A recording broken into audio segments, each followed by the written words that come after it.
Bem-vindos ao canal Sejam Santos, onde vamos explorar a vida e as obras dos santos mais inspiradores da história da Igreja Católica. Nós vamos compartilhar suas histórias, seus ensinamentos e seus exemplos de virtudes, esperando que possam nos inspirar a viver de acordo com os ensinamentos de Cristo. Então, se você quer aprender mais sobre esses santos e descobrir como suas vidas podem ser caminhos que nos levam a Jesus Cristo para nós hoje, inscreva-se no nosso canal e deixe o seu like. Inscreva-se hoje mesmo, divulgue nosso canal a seus amigos e comunidades e nos ajude o nosso canal para que possamos alcançar mais pessoas na divulgação a conhecer mais a vida dos santos. Onde a santidade é uma jornada diária. Faça parte dessa comunidade de busca pela santidade.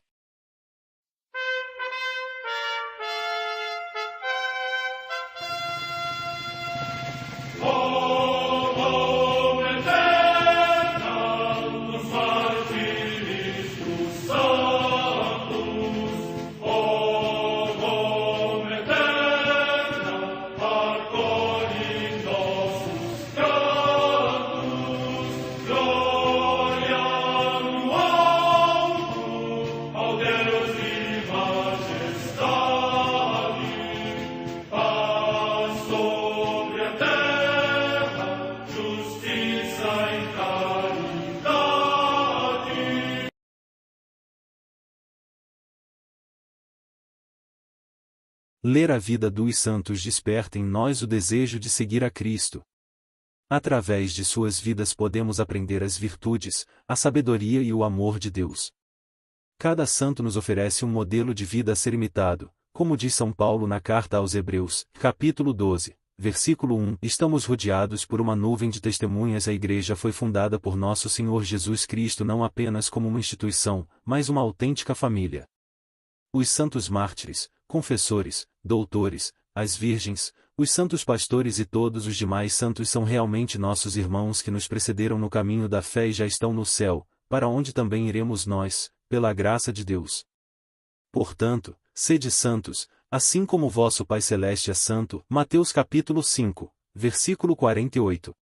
Hoje, dia 9 de janeiro, celebra a Igreja a vida dessa grande santa, Beata Alessia Leclerc. História de Beata Alessia Leclerc. Cofundadora, com São Pedro Fourier, da Congregação de Nossa Senhora das Cônegas Regulares de Santo Agostinho, Alessia nasceu em 2 de fevereiro de 1576 em Remiremont, em Vosges, França, de pais ricos e honrados.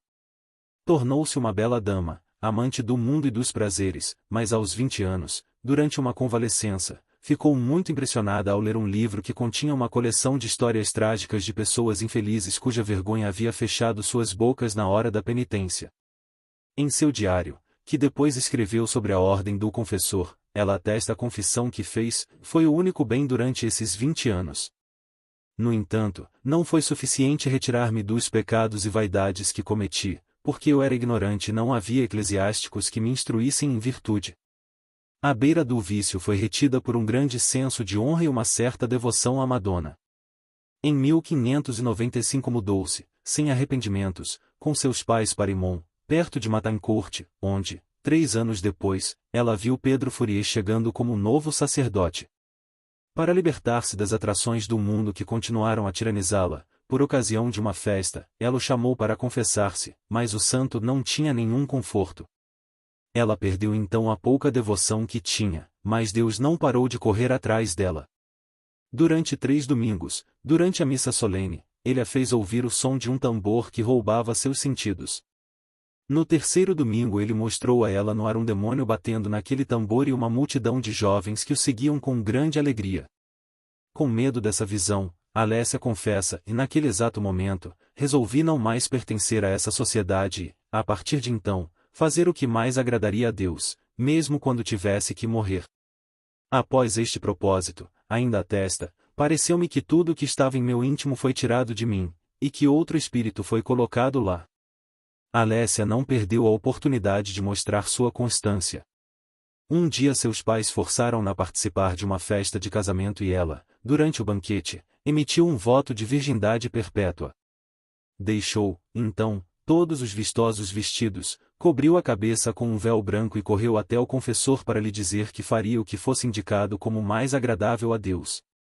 O padre Fourier repreendeu-a por fazer seus votos sem os conselhos e acompanhamentos de um religioso e prescreveu uma confissão geral. De sua parte, Deus permitiu que ela fosse assaltada por escrúpulos e tentada pelo diabo a esconder os pecados cometidos.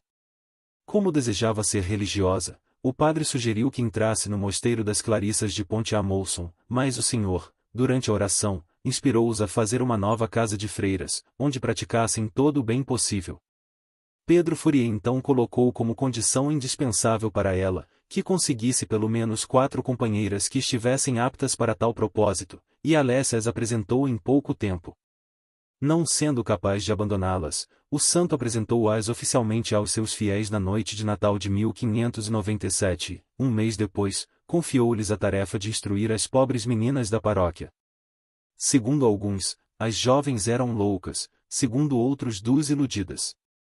O pai de Alessia, impressionado com esses rumores, decidiu enviar sua filha como pensionista para Ormes, no hospital de Santa Elisabetta. Alessia não encontrou o que queria. Oprimida pela ansiedade do espírito, ela passou noites na frente do Santíssimo Sacramento chorando e orando, jejuando continuamente 3 vezes ao dia. Foi açoitada até sair sangue. Ela finalmente chegou a ser hospedada com seus companheiros na abadia de Poussa e pelas irmãs seculares Madame de Apremont e Madame du Fresnel, espiritualmente dirigidas por Pedro Fourier. Na oitava de Corpus Christi, 1598, para melhor compreender a vontade de Deus, elas fizeram um retiro espiritual. O santo lhes havia prescrito para responderem, sem se consultarem, 8 perguntas que garantissem a verdade de sua vocação. Satisfeito com as respostas, ele permitiu que, sob a orientação de Madame de Apremont, elas abrissem uma escola em Poussa e vivessem em uma comunidade em conformidade com o regulamento provisório que ele havia escrito para elas. 3 vezes por semana Fourier foi dar-lhes conferências espirituais até que ele foi capaz de transferi-las para Matancourt, 1599, desta vez sob a direção de Alessia. Em pouco tempo os alunos se multiplicaram tanto que as professoras mal davam conta. Estando mais perto, o Fourier poderia lidar mais com a oferta de aulas de ortografia, leitura e aritmética, cuidando de sua formação pedagógica e acima de tudo espiritual com uma firmeza que muitas vezes beirava a dureza. Um clérigo de Verdun, apoiado pelo bispo e pelos jesuítas de Pont-à-Mousson, onde o santo havia estudado, tentou ganhar as professoras de Matancourt para as Clarissas que ele havia reformado naquela cidade. A Fourier não faltou deferência para com seus veneráveis mestres, aconselhou suas filhas espirituais a obedecer, mas Alessia recusou. A Virgem Santíssima lhe apareceu vestida com o hábito da ordem, e colocou o menino Jesus em seus braços dizendo a ela: persevere em sua primeira vocação e não tenha medo, ele será a sua esperança. Os jesuítas estavam persuadidos de que, se o cura as abandonasse, as professoras não demorariam 1 ano para mudar sua resolução. O santo seguiu seu conselho, mas no final de 1 ano ele percebeu que Alessia e suas companheiras estavam mais do que nunca determinadas a continuar o trabalho realizado. A partir daquele momento, o santo as seguiu em todos os seus passos.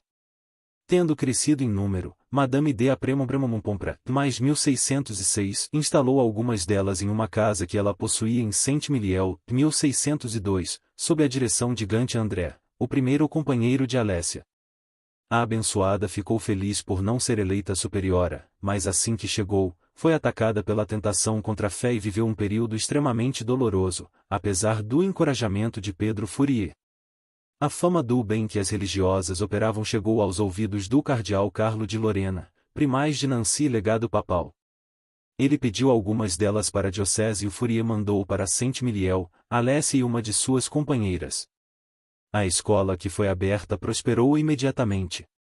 São Pedro Fourier aproveitou para pedir ao cardeal a aprovação de um novo regulamento e o reconhecimento oficial da congregação.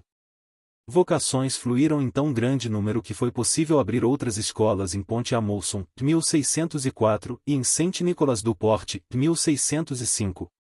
Com o desenvolvimento da congregação, a beata às vezes se sentia oprimida pelo ofício de superiora, tendo tido desilusão em relação a várias noviças. Fourier estava muito longe de Nancy para vigiar os menores detalhes. Acostumada à obediência, Alessia procurara um confessor que a acompanhasse de perto. Infelizmente, ela encontrou diretores espirituais autoritários e ciumentos de seu ministério, que a impediram de recorrer ao conselho dos outros. Ela deixou-se ser dominada por eles ao ponto de mudar as regras da casa. As superioras das outras escolas, impressionadas, advertiram o fundador que as convocara a Nancy para lhes anunciar que, sendo apenas um cura, ele se considerava incapaz de dirigi-las por mais tempo. Alessia respondeu que ela faria o contrário, mas a Madre Gante declarou que nunca aceitaria a direção de outro padre. Sua intervenção levou os dois fundadores a uma consideração mais serena da situação. Alessia permaneceu superior de Nancy, mas as preocupações da administração pesada, o luto, a dificuldade de encontrar o dinheiro necessário para liquidar as dívidas contraídas, os êxtases foram acrescentados exaustivas dúvidas contra a fé tão violenta que a obrigou a dizer: se Deus me desse permissão para me matar, eu teria feito isso de bom grado, em vez de me encontrar neste estado, e teria aceitado de bom grado uma espécie de morte, se Deus quisesse me dar a escolha. Completamente desarmada, Alessia pediu para retornar a Matancourt, 1609. Padre Fourier recebeu-a duramente e ordenou-lhe que permanecesse submissa a uma superiora muito grosseira com a tarefa de cuidar dos doentes. Incapaz de entender a delicadeza desta alma predestinada, mais irritada do que edificada por sua humildade e deferência, a superiora não poupou nada para humilhá-la e lidar com ela de maneiras abruptas, a ponto de provocar protestos de suas irmãs. Padre Fourier interveio apenas para agravar a situação. De tempos em tempos ele a mandava pedir esmolas de porta em porta, e enquanto ela ajudava a mãe que estava morrendo, ele teve a coragem de mandá-la ir à igreja para decorar o altar. A beata obedeceu com a morte na alma. Sob tal regime, que deveria quebrar seu corpo e alma, Alessia recuperou sua saúde e paz. Tranquilizado pelas virtudes de sua colaboradora, Pedro Fourier enviou-a para as casas onde as dificuldades se multiplicavam, Pont-à-Mousson em 1610 e Verdun em 1612. A presença de Alessia bastou para fazer desta casa o centro da congregação. Em 1614, um capítulo geral foi reunido e, no ano seguinte, uma bula papal deu ao novo instituto a existência canônica, sem levar em consideração as escolas externas. A pedido do primaz de Nancy, Antônio de Lenoncourt, o fundador enviou Alessia e a irmã Angélica Mille às Ursulinas de Paris para que pudessem estudar o método de instruir as meninas internas e externas e começassem a usar a vida monástica. Elas ficaram lá por alguns meses, e o acordo entre elas foi tão perfeito que o superior das Ursulinas propôs a fusão das duas famílias religiosas. Pietro de Berulle, fundador do oratório, consultado sobre isso, respondeu: eu acredito que Deus não quer essa união e que não devemos mais pensar nisso. O primeiro mosteiro da congregação de Nossa Senhora foi erguido em Nancy por interesse de Antônio de Lenoncourt. Em 1616, Paulo V promulgou a bula que, completando a anterior, autorizava as freiras a receber estudantes internas para ensiná-las, mas apenas provisoriamente. Outra bula de 1628 permitirá aos membros da congregação receber as externas no recinto e emitir um quarto voto que as obrigaria a instruir as jovens. As constituições, resultado de 20 anos de trabalho, orações e penitências, foram aprovadas pelo bispo de Tours em 1617. Alessia tornou-se Madre Maria Teresa de Jesus ao mesmo tempo professora novata e noviça. Ela inculcou a devoção que sentia pela humanidade do Senhor e sua paixão, querendo fazê-los adquirir as virtudes mais sólidas. Para uma noviça, que confiava demais em êxtases e arrebatamentos para levar almas a Deus, ela disse: para nós que somos tão cheias de nós mesmas e falhas tão numerosas, elas seriam mais coisas a temer que a desejar. Portanto, minha irmã, não o deseje. Eu faço mais caso de um fio de humildade do que de 100 êxtases. A beata estava se preparando para a profissão religiosa lutando durante 10 meses contra tentações quase contínuas e horríveis. Eleita superior em 1618, ela amava suas irmãs como mãe e era um exemplo para elas, intervindo com pontualidade e precisão em todos os exercícios comuns, não se deixando absorver pela multiplicidade de assuntos e constantemente na presença de Deus. Fiel ao lema, o zelo da educação é o objeto da minha vocação, gostava de ir muitas vezes nas salas de aula para garantir o aproveitamento das alunas e o bom funcionamento das escolas. Madre Teresa de Jesus cuidava da saúde das freiras e queria que todas tivessem 7 horas para dormir, um quarto e uma cama adequados e limpos, comida saudável e bom pão. A ninguém deixava faltar nada necessário, porque se a abundância é contrária à pobreza, a estreiteza é contrária à caridade. A Beta passou os últimos meses de sua vida na cama em meio a dores e tentações crescentes que às vezes a faziam gemer e meu Deus, por que você me abandonou?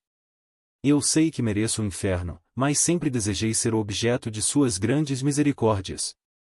8 dias antes de sua morte, ela recuperou a paz de espírito, mas foi submetida a convulsões tão frequentes e a tal dor excruciante ardente que movia compassivamente aqueles que a visitaram, não excluindo Pedro Fourier. Madre Teresa de Jesus morreu em 9 de janeiro de 1622 e foi enterrada no coro do mosteiro. Por 2 ou 3 anos em sua cela e perto de seu túmulo, as freiras perceberam perfumes doces. Mais tarde, com a dispersão devido a guerras, todos os vestígios do túmulo da fundadora foram perdidos.